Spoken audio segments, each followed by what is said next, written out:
Hello everyone, welcome to Dicey Dungeons.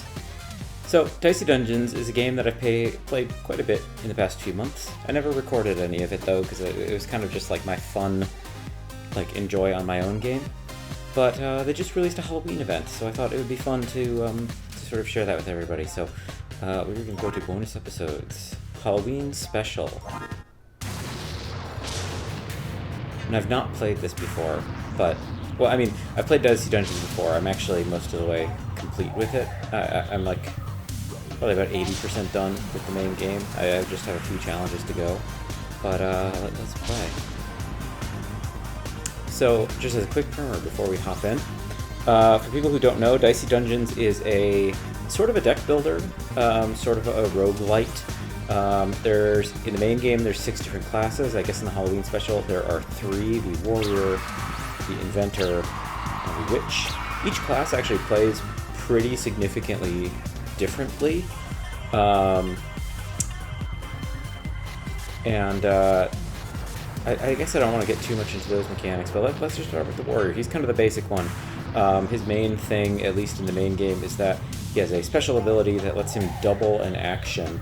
And besides being a deck builder, this game also has this dice theme, really cute art, some really good music. But let's get it rolling. The Warrior says, "Hey there, sorry I don't have a costume.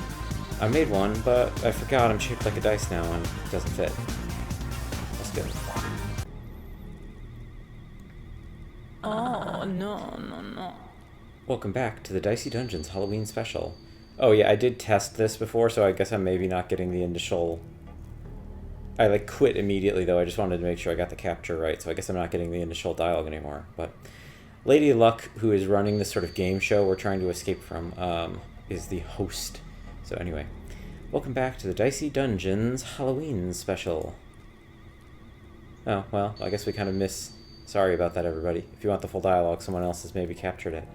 Oh, the enemies have costumes. The slime is an ice cream cone. Beautiful new backgrounds too, super cute. Okay, so we are just gonna, well actually let's re-roll, see if we can get something better than a 4. Nope, okay, 5 it is. And we're gonna end our turn. So as we level up, we will be getting more dice as well as more cards.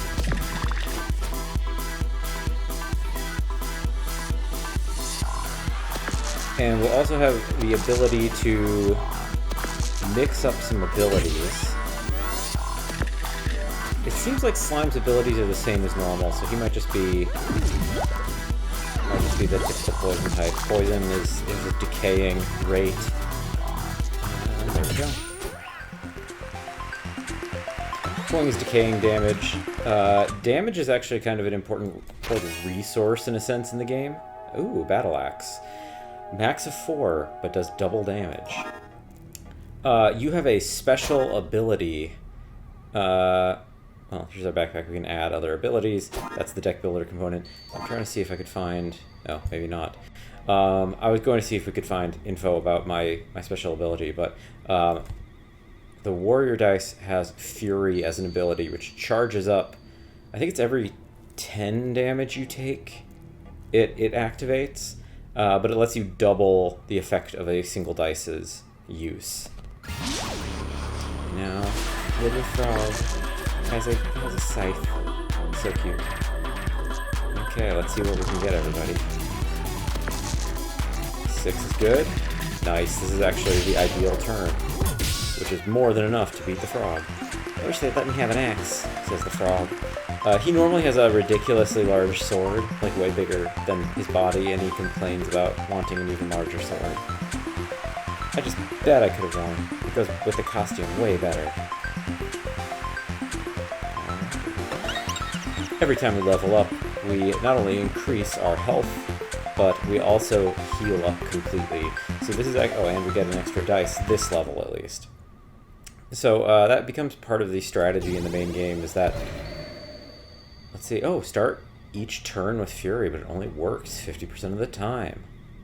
That is potentially extremely powerful. That feels like it's just purely to my benefit. In some of these levels, you do get the ability to like choose what path you want to go down, and in turn, what enemies you face, and based on how much you need to level up. Like we need 4 stars to level up. These are all level 2 enemies, so I only need to beat 2 of them to level up. So, knowing what enemy I want to face with full health will determine who I want to fight second. First up, let's fight Baby Squid, I guess. Baby Squid is well, actually, I mean, the other thing I guess you could also think through is the order that you take these on in, depending on how the paths are set up, will affect what rewards you have. I'm actually going to face the pirate first, who's currently a chef. It looks like he has a whisk in place of his hook hand, just because we'll be able to get a treasure chest with another ability in advance of fighting the Dryad, who can actually do some damage.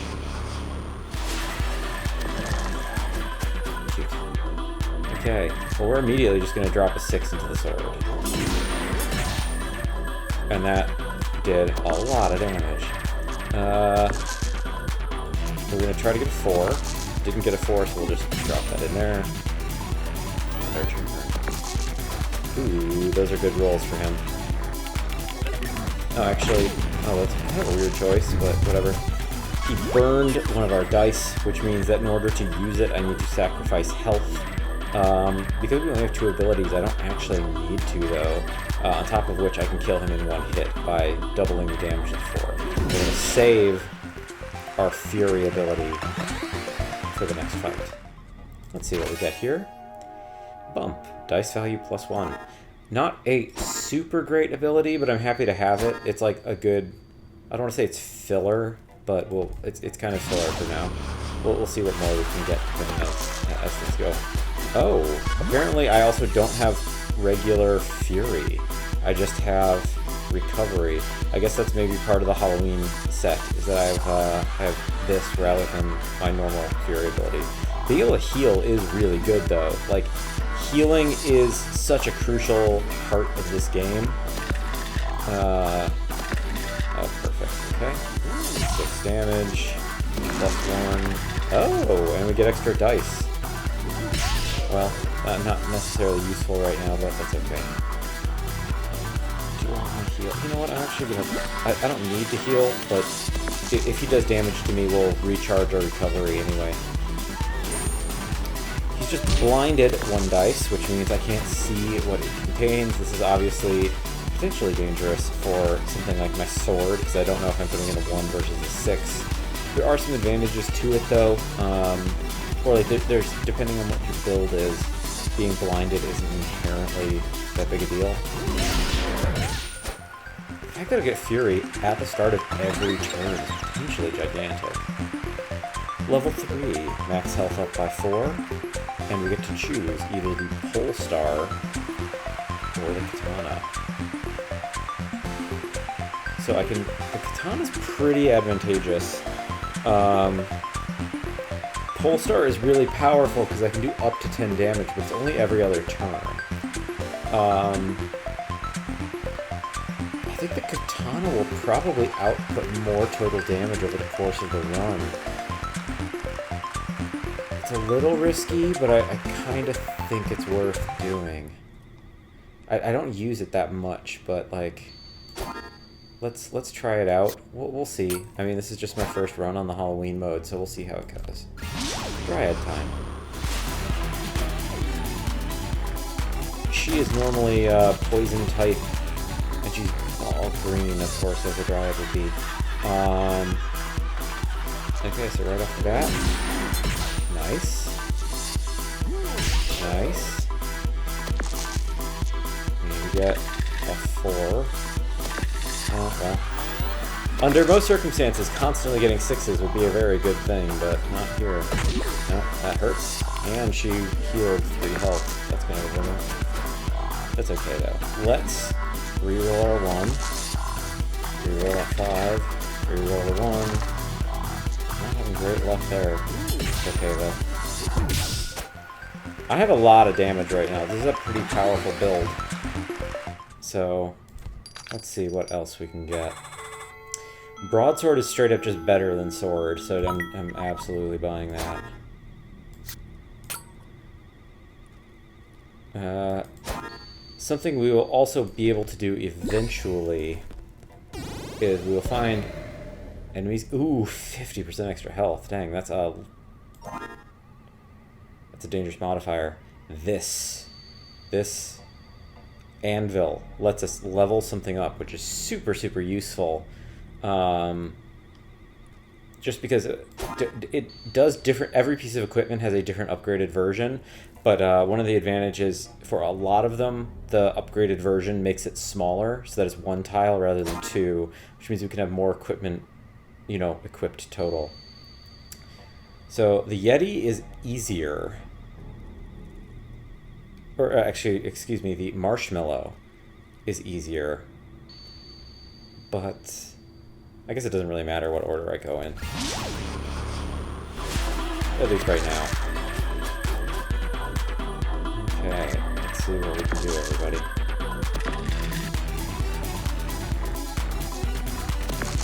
Well, that's not great.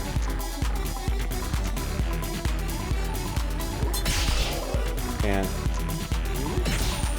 dang, didn't get Fury. I'm not having great rolls. Like, ironically, I'm rolling so high that it's not a good situation for me. We are gonna do our recovery real quick. I am gonna take that hit so I can do this, and let's hope we get a. Actually, let's re-roll some stuff and see if we can get a 6. Didn't get Fury on that again. Nice. There we go. Okay, that's a pretty good turn. And he rolled bad. So besides burning, he's also freezing me. Freeze, if you didn't see that happen, is freeze reduces a dice from whatever it is down to 1. Which, under certain circumstances, is really rough. I think by default it targets a 6 also, which isn't fun. Let's see. So this just gives us 1 extra damage if we upgrade our broadsword, and even the smith is, you know, in a banana costume. Okay, this is the thing that I mentioned. It drops it down to a 1-tile piece, so we could have bump in addition. And then this increases its max to 5. That's pretty useful, because that means rather than having a 1/3 chance, we have a 1/6 chance of not being able to use this equipment. That's pretty good. But I'm going to say this for now. I would love to upgrade Katana, but I don't know if for now that's the priority. Haunted Jar can do some damage, so I'm going to start with the Yeti. I could have also checked the store. I probably should have right then. Yeti is weak to fire. See, I'm already slightly regretting. If I had had that 5, that would have been pretty killer. I'm doing a lot of damage though, so that's not too bad. Just get the 6. And now we have a few chances to get a 4. Not great, but you know, we got more than half his health in 1 turn, so I can't complain too much. He is about to freeze all my dice though, which is brutal. I'm gonna have all 1s. Could be worse, because I can do the re-rolls, but that's not great. Alright, well. +1, 8 damage, did not get the Fury. Let's do this to see Fury there. Nope. That's okay. We're gonna level up after this turn, so like taking damage isn't too much of a problem for me. And he honestly isn't even doing that much, so not bad. As you might have seen there, it did in fact target the 6, so I had 6, 5, and 4 as my 3 dice, and it froze highest value dice. Oh, nice. Well, not super useful, but he doubled up the bump in such a way that it gave me 2 dice, which is super powerful. What? Were you even invited to the party? Says the Yeti, who's now a baseball player. I should be reading this dialogue, I apologize, because I'm so, I have like muscle memory from having played like 60 hours of this game or something, that I sort of just click through most of the dialogue at this point, but I really shouldn't be doing that for sort of like a let's try introduction to the game. You win. Congratulations. You're now over 4. Maximum health increase by 4. And another dice. What's at the store? So Boomerang. Do 2x damage to enemy, but x damage to yourself. I really don't want to do that with this Fury ability present, because I could potentially be doing like if I do a 6 in there, for example, on the positive side it would do 24 damage to an enemy, 2 times 6 times 2 for the Fury, but I would also be doing 12 damage to myself. I don't think that that's worth it. That's like a really high risk ability. Dramatic Exit needs doubles. Do 1 damage, but if this is the final blow, gain +2 max HP. That's potentially pretty powerful. I've done that build before where I keep trying to add up my health. Not my go-to though. Capacitor, 2 electric damage +1 shock. Reusable. That's not bad. So this is a counter, it counts down, so you might have seen some of the enemies doing that as well. So I can do any number of dice into this, and it'll count that number down before it gets used. Shock is a pretty useful ability. Shock locks an enemy's ability, such that they have to use a dice to unshock before they can actually use that ability. It is random, but it can potentially shut down an enemy, particularly if they are if they have a limited number of abilities and a limited number of dice. That can be really powerful, though. I feel like on later floors, it's less useful than some other elemental abilities. I'm not going to go for any of those for now. Let's just go after the Haunted Jar and see what's up. I've saved our healing items, the pumpkins, so that hopefully after this guy we can be okay. Did not double up there either. Double up? Yes. Okay. Not the best double, but could be worse, and I really want to get that up to 5. Hey, we got him almost down by half, and he can't, like, freeze my dice out. And so he gave me 3 poison, and he has a big countdown to double my poison. So this is why he can potentially be really high damage. If he has a handful of 6s after he's already applied a bunch of poison to me, like, I could end up getting, like, 20 poison on me all at once or something, which is just painful. Really bad. But we will get him this turn. I feel very high damage. This is like a really good run. Admittedly, lately I've not been playing the warrior very much. Like, I've been doing like the high level sort of end game challenges, so to speak. Dice value -1, lose 1 HP. Don't love it. And I can't overheal or anything, so that's useless. Next floor. Pumpkin Spice. All status effects are doubled. That's pretty dangerous, especially with my current build. I am not doing any status effects currently, but the enemies are. To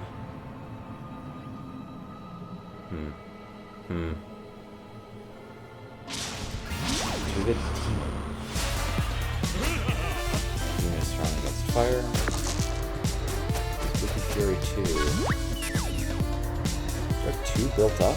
Did that carry over? I think I'm misremembering what 2 would imply, but...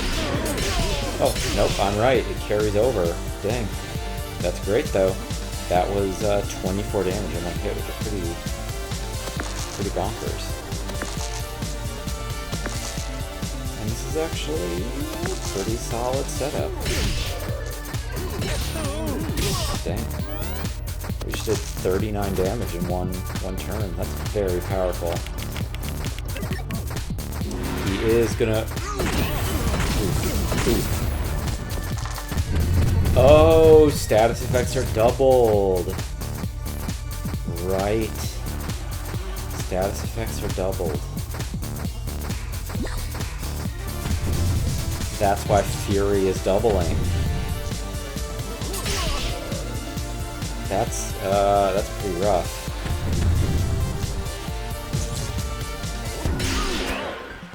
Six shock and 6 burn in one go. It's pretty brutal. Also gotta say, love that it's not just the arena, but the floor graphics are unique every time too. That's pretty cool. Okay, well, we will level up by end of floor, so I'm just gonna use that health. This is the trader, who's a strawberry. The shopkeeper is an orange, if you didn't see it. So all of the vendors, I guess, are fruit. So I can trade bump for staff, which I would say no deal. I very rarely ever get anything at the trader that is like compelling, I feel like. Okay, Direwolf does poison, so this is going to be quite dangerous because he's going to be applying double poison. Let's see what we can do, everybody.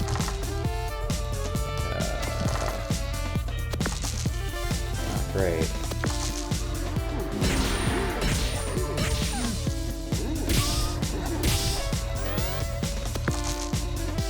On the positive side, I don't think he has Fury.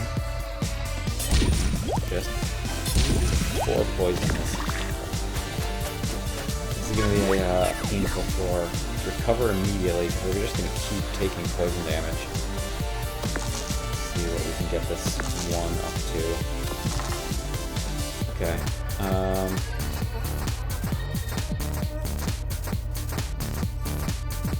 Let's see if we can get 2 4s. Yes. 3 4s, actually, which is great.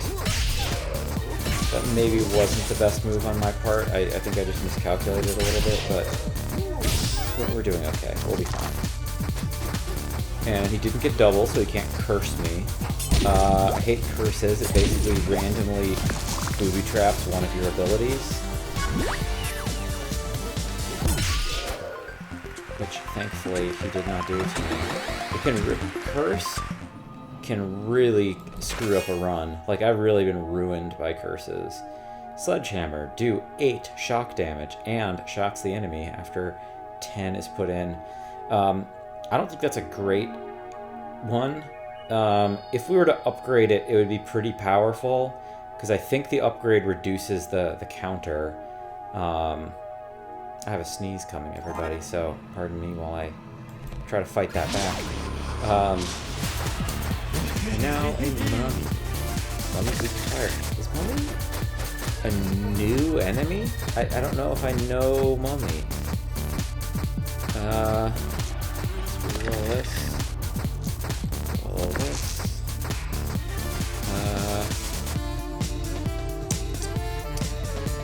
Let's hope we double this up. Yep. Double this up. Oh. Yes. Nice. That's not too bad. 27 damage in one turn. Pretty solid. Drain 1 health. And haunt dice. What does Haunted do? That's new. Using any piece of equipment or re-roll a random dice. I don't know if that's a normal one. Let's see what happens. That's not inherently bad for me.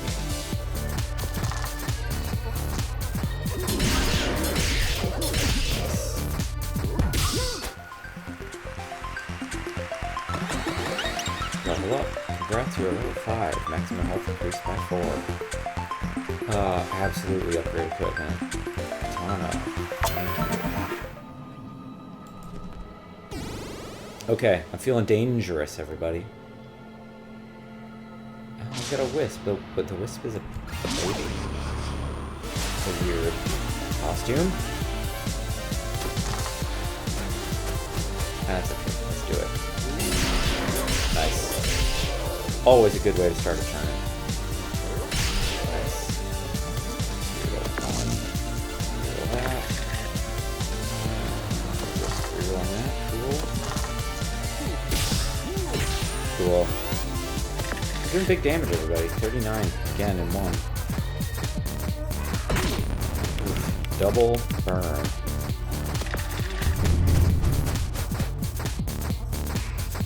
Let's see if we can do 24 damage in one go.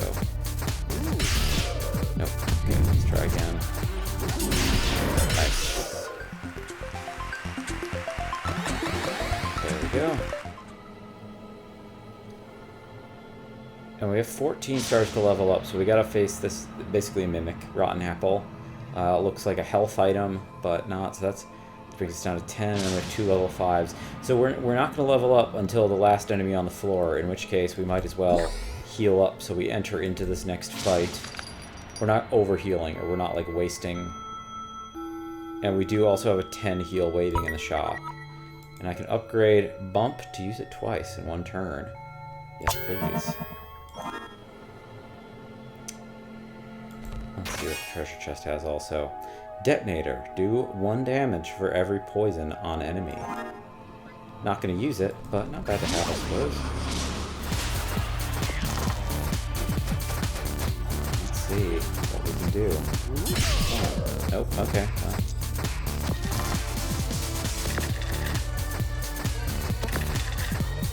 Okay.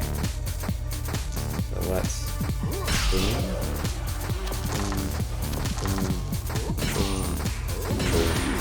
Oh, nice. I guess, I suppose I should have been waiting for that. I never got my Fury. I used a lot of action without ever getting the Fury effects, surprisingly. Apple is dangerous. You might have seen that countdown was to reduce your health by half, which is pretty brutal under certain circumstances. Nope, no double. Nope. Nope. Give me something better. There we go.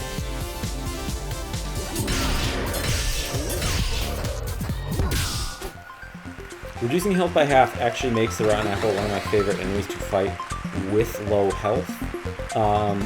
Under a lot of circumstances, I would want to fight him last, if possible, just because, reducing your health from, 6 to 3 is not nearly as damning early into the level as reducing your health from, 38 to 19, so... Okay, well, we don't really need... Let's fight the Warlock, because then we can use that last upgrade before we fight Banshee. I remember Warlock super well, but I think that is... I don't know, we'll see. We'll reroll. Do triple. We'll do a plus one there.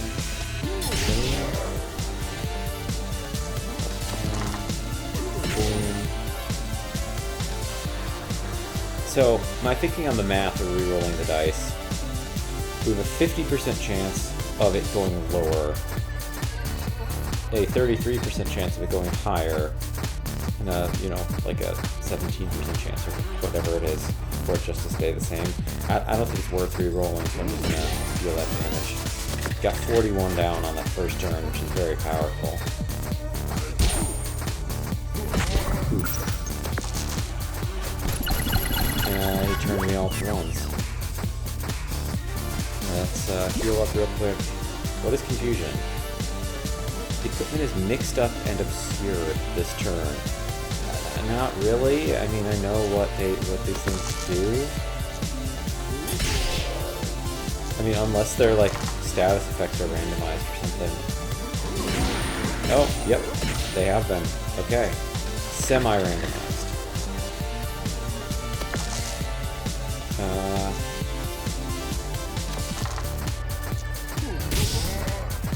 I can't use that, so okay, that's a bummer. Almost got him in 2. Ow. Ow. And 4 locked dice. I can't use them. A locked dice is unusable, so he just shut my turn down. Hopefully he doesn't do that again, because that is, unescapable. Okay, this isn't so bad. We're gonna recover, we're gonna... do this, and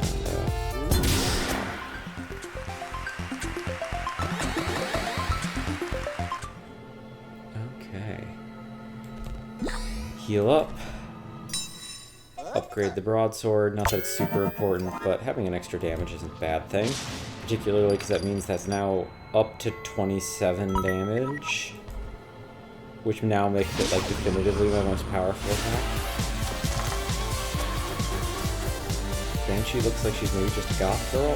Just sort of funny for her costume. I don't want to get multiple 6s, so I don't want to risk using Fury on that, so let's... Yeah, I think that's the better choice. Trigger the Fury. Cool. And of course, an ambulance is passing all over the board. Hopefully that's the Fury right there. Silence. Oof, we're gonna have 4 ones. Oh, no.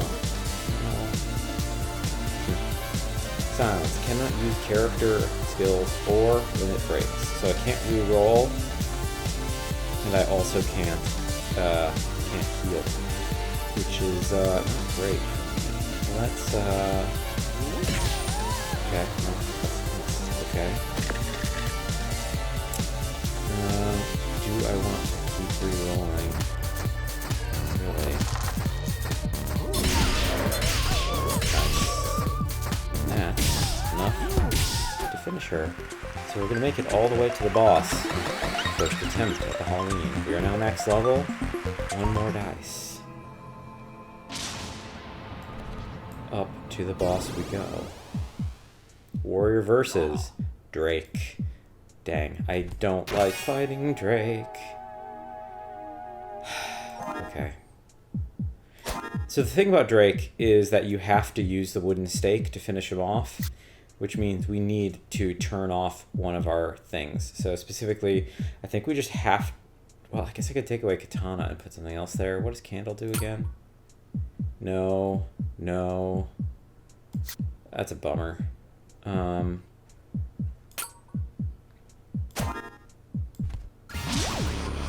He's gonna have high health too, that 50% boost. Another fight, really? Well, these are the original clothes I wore when I first became a vampire, so please at least try not to mess them up. Okay, so they have a lot of sentimental value. Okay, so his costume is, he's not in a costume as a vampire, but these are apparently his original clothes. Didn't triple up, that's annoying, but okay. Double. Oh, okay. Nice. Okay. We're not doing too bad on that front. Boom, boom. Okay. So we need to get him down to under 5 health and then pump everything we can into the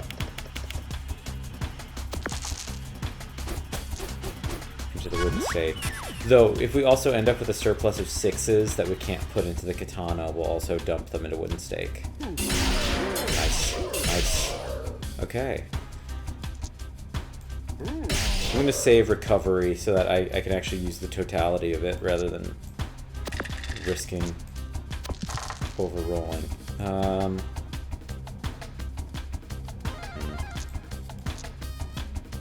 Let's re-roll. Okay. Alright, I think we're pretty safe territory right now. He can inflict blind, and he can keep healing himself, but there's worse things in the world. Okay. So here's where things get weird, because... yeah, I can't tell what we're doing to him. So this is a 6. That's good. Okay. Now we just gotta pump everything we can into wooden stake and finish him off, hopefully next turn, but it's kinda hard to know. He has enough to blind me again, unfortunately.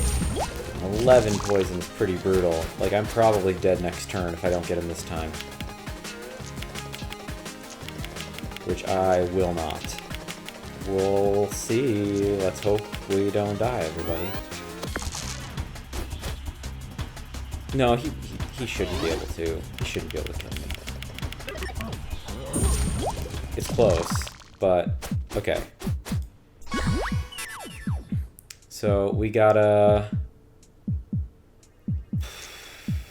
Okay, it's risky, but let's go.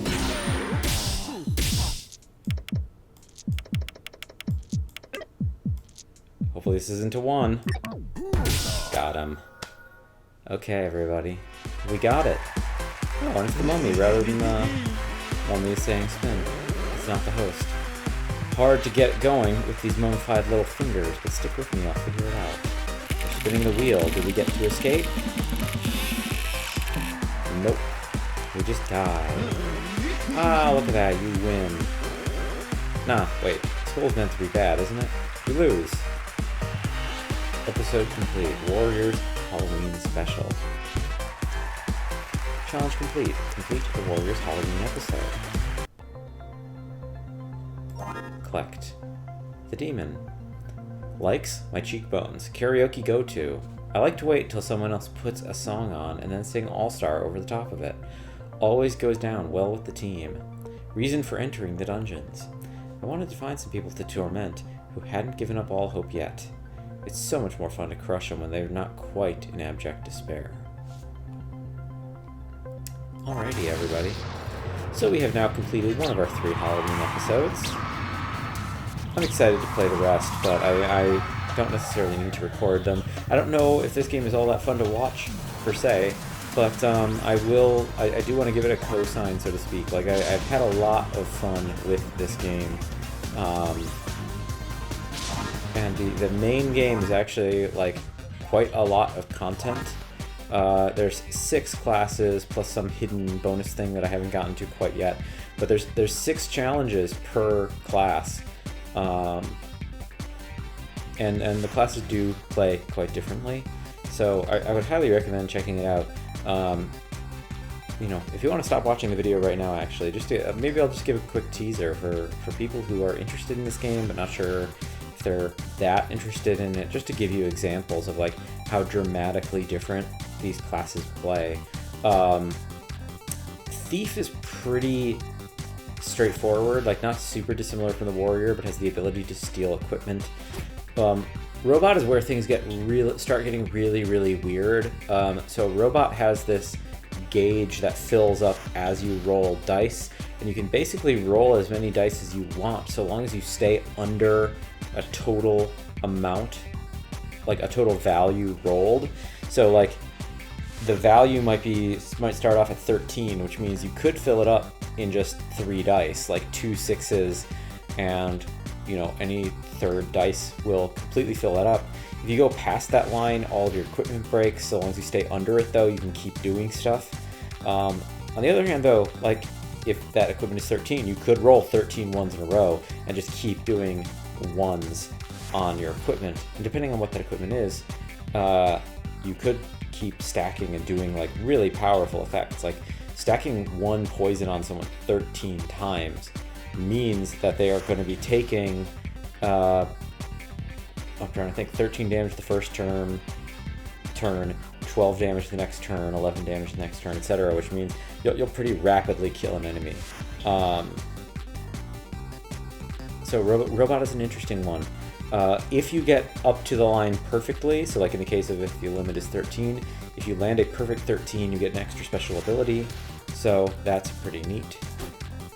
Inventor, quite charming. I could have sworn I completed Thief's hard mode. Did that not save?